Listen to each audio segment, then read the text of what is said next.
Bienvenue dans cette nouvelle masterclass. Aujourd'hui, nous allons nous attaquer à l'un des plus grands défis de l'histoire mathématique, le calcul de l'aire sous une courbe. Pendant des siècles, on a su calculer l'aire d'un carré ou d'un rectangle, mais comment faire quand la forme est irrégulière ou changeante?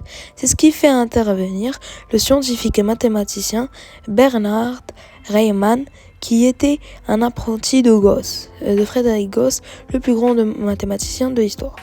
Regardez cette courbe. Comment mesurer la surface exacte située entre cette ligne et l'axe des abscisses? Si c'était un rectangle ou un triangle, ça serait plus facile. Mais ici, la hauteur change à chaque instant. C'est là qu'intervient l'idée de Riemann. Si on ne peut pas calculer l'aire d'un coup, on va le découper en petits rectangles. En additionnant l'aire de chaque barre, on obtient une première estimation. On appelle cela une somme de Riemann.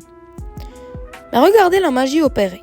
Plus nous augmentons le nombre de rectangles, plus ils deviennent fins et plus l'erreur disparaît. À la limite, quand la largeur de chaque rectangle tend vers 0, on n'a plus une approximation, mais la valeur exacte de l'aire. Pour noter cette somme infinie, nous utilisons le signe intégral.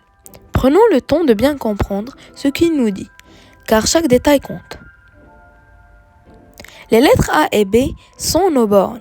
Elles définissent où commence ou où s'arrête la mesure sur l'axe des x. Donc ici, A est le début et B à la fin. F de x, on peut la définir comme la hauteur de chaque point, ici. Et dx, c'est la largeur. Donc ici, ça nous dit que ici on calcule de A à B, chaque petit rectangle qui se trouve entre ces deux. Ou en partant de A à B, c'est exactement ça. Pour conclure le tout, et comme on dit le meilleur pour la fin, on déduit que l'intégrale transforme le chaos en une mesure précise.